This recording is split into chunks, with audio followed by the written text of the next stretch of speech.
Muy buenas tardes, amigas y amigos de Paseo en Moto. Bienvenidos a un nuevo capítulo del canal. El día de hoy me encuentro con la 390 Adventure, la calabaza, mi calabaza, para poder contarles un tema, yo creo que bien importante. Vamos a hablar sobre fichas técnicas de moto, vamos a poder aprender a leerlas, lo principal evidentemente. ¿Por qué? Porque muchas veces los fabricantes nos la hacen bien difícil para poder entender qué moto es mejor que otra o entender simplemente sus características técnicas. De eso se trata este capítulo. Vamos a la intro y ya comenzamos.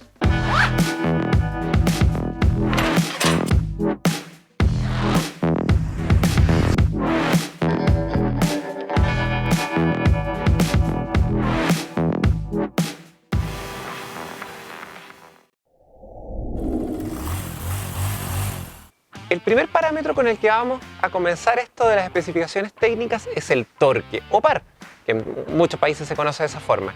¿De qué trata esto? Es sumamente simple, pero a la vez es muy complejo de explicar. El torque se refiere a la capacidad de trabajo. ¿Ya? Probablemente un ingeniero mecánico aquí me va a matar con la explicación, pero en palabras muy simples, si yo tengo una masa como una motocicleta, sus maletas, el piloto, etcétera, es la capacidad que tiene de mover, o la potencia, o sea, no es la potencia, la capacidad de trabajo que tiene de mover este objeto con todo su peso del punto A al punto B. El torque entonces se define como la fuerza multiplicado por la distancia. Por eso siempre la vemos en nomenclatura de Newton-metro. Newton, fuerza, metro, distancia, ¿cierto? Por tanto, voy a ponerlo muy simple.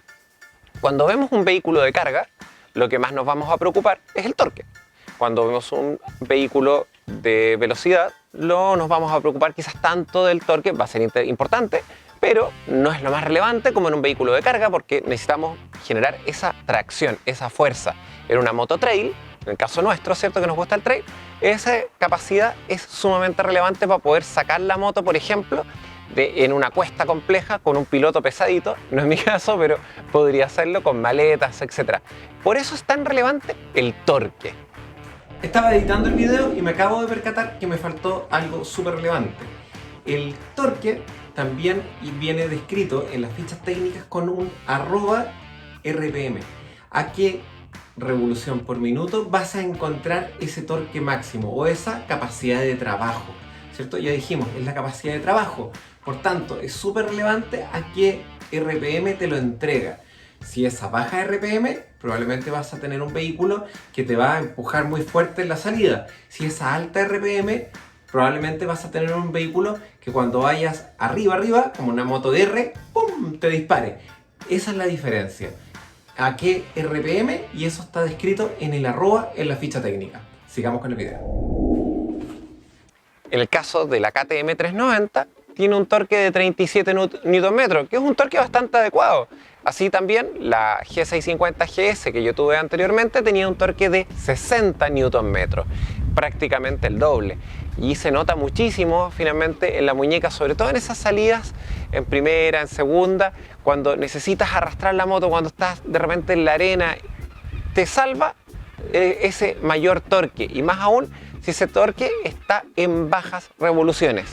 Y ahí me voy a enlazar al segundo concepto, que es la potencia, ¿cierto? Muchos nosotros hablamos de los caballos de potencia, no caballos de fuerza, ojo, HP es horsepower, power es potencia, no fuerza, force es fuerza, horsepower. Y esto se refiere a en qué tiempo logra ejecutar el trabajo. ¿Ok? Así de simple, no lo voy a explicar más porque la verdad es que también a mí se me va en collera.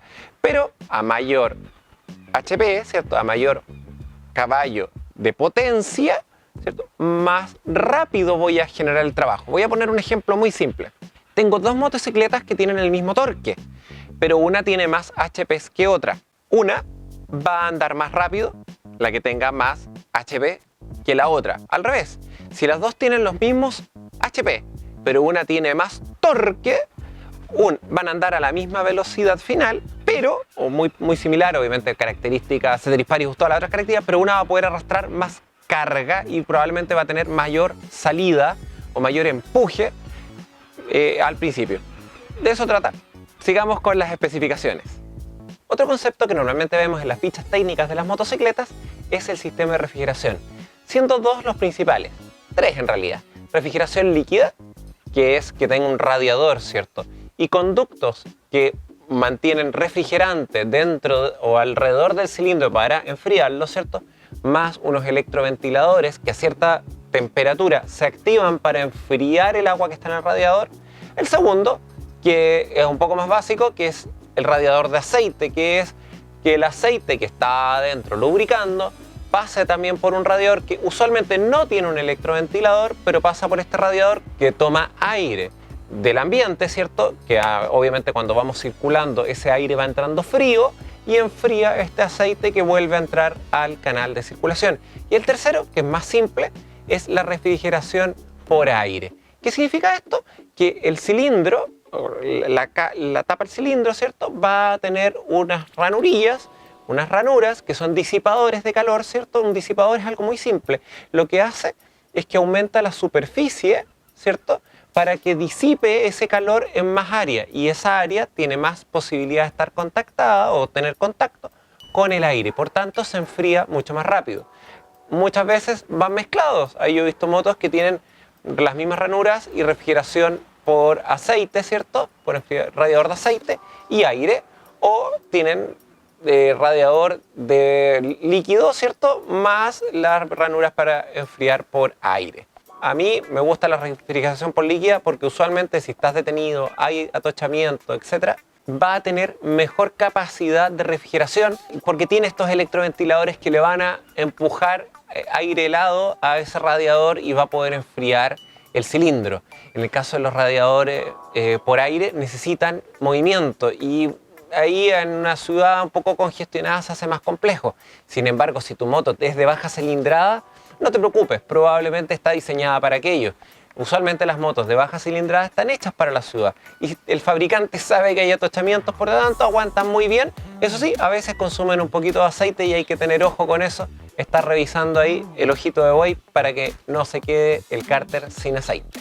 Y hablando del cárter, otro punto que también vemos regularmente es que diga cárter seco o cárter húmedo. Qué loco eso, ¿eh?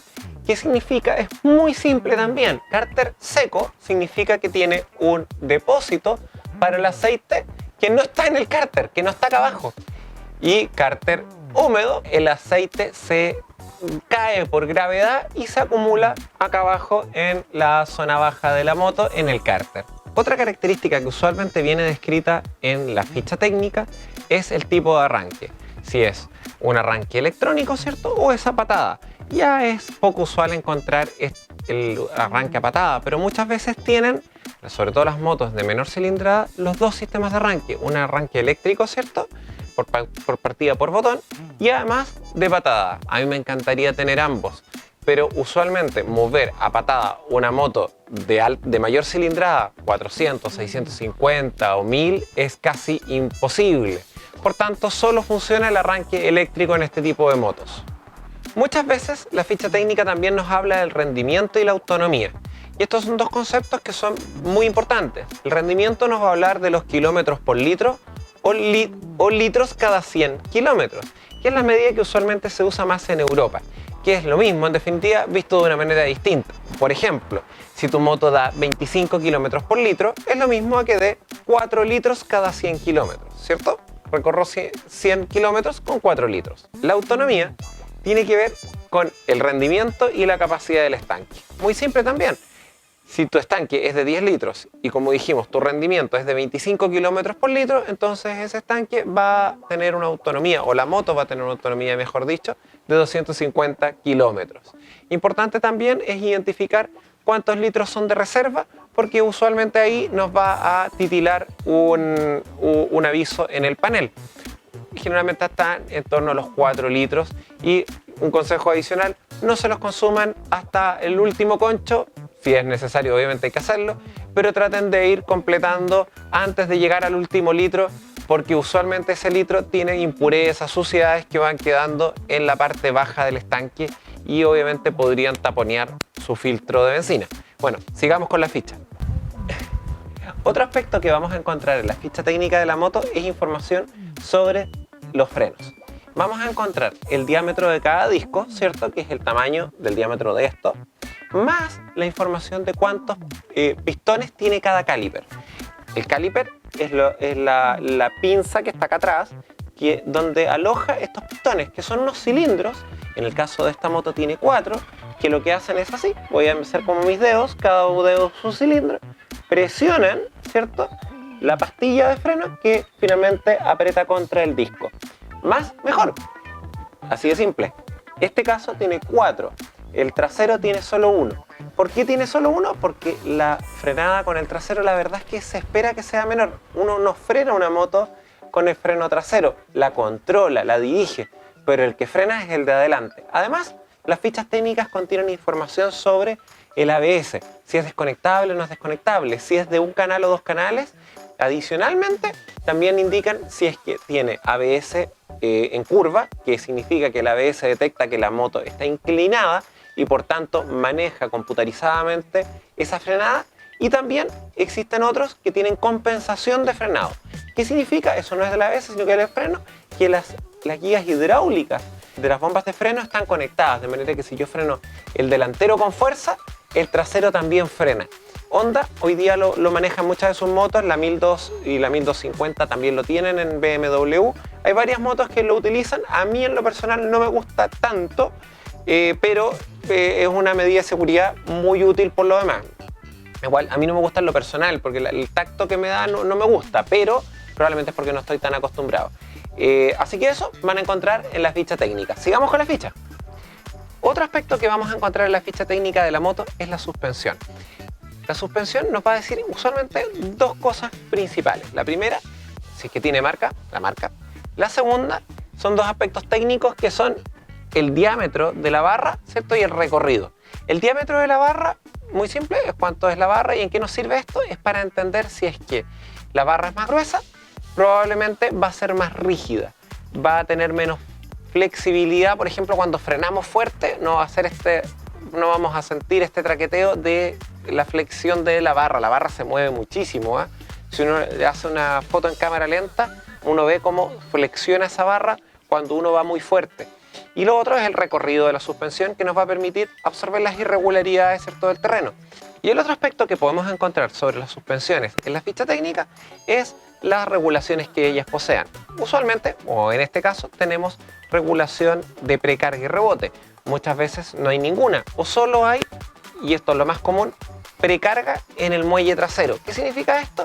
Que le decimos o configuramos qué tan duro está el resorte con el primer peso del piloto, por ejemplo. Cuando nos subimos, cuánto baja con el peso de uno. Ojo, eso que baja se descuenta del recorrido total de la moto. Por tanto, cuando ustedes configuran la precarga de su moto y la configuran, y dicen, yo voy a bajar la parte trasera de mi moto porque yo soy chiquitito, le estás quitando recorrido, y eso implica que si le pones peso, le pones un acompañante, te puedes quedar sin recorrido en algún minuto y puedes estar haciendo tope de suspensión, y eso podría generar una mala frenada, una mala conducción en curva, finalmente riesgos que no queremos asumir. Pero eso lo vamos a dejar para otro capítulo, probablemente con algún invitado más experto que yo en suspensiones. En simple, esos aspectos tiene también la ficha técnica sobre la suspensión de tu moto. La ficha técnica también nos va a entregar información de algunas medidas o algunas geometrías, tal como vimos antes. La altura del asiento, si tú eres bajita o bajito, nos va a decir si vas a poder alcanzar con los pies al piso. La verdad, no es tan terrible no alcanzar con los 2 pies. Alcanzar de puntillas es probablemente suficiente, pero se te puede hacer más fácil, por ejemplo, si eres principiante, manejar una moto que tenga un asiento más baja que una que tenga el asiento más baja, simplemente porque te vas a sentir más seguro al poder poner los pies en el suelo completamente. Así también vienen otras medidas, como les dije antes, la distancia entre ejes. Mientras más alta es la distancia entre ejes, o más grande es la distancia entre ejes, la moto se va a sentir más aplomada en carretera, a mayor velocidad. Pero mientras más corta la distancia entre ejes, más maniobrable va a ser. Una moto de ciudad usualmente tiende a tener una distancia entre ejes cortita. Una moto de carretera, una distancia entre ejes más larga. También, muy simple. Por último, y no menos relevante, son los aspectos ya de garantía y servicio técnico que presentan usualmente también en las fichas de las motocicletas. Dicen cuántos kilómetros y cuántos años de garantía, pero nunca te dicen cuánto valen los servicios y qué condiciones tienes que mantener para mantener esa garantía. Por ejemplo, en KTM, si tú instalas cualquier accesorio que lo hagas por tu cuenta, pierdes la garantía. En otras marcas no es tan así. Entonces, consúltalo, pregúntalo antes de adquirir una nueva motocicleta. Y bueno, y con eso espero te haya quedado un poco más claro de qué trata una ficha técnica, puedas aprender a leerla y comparar las motos que estás buscando en internet. Un abrazo y espero verlos pronto en la ruta.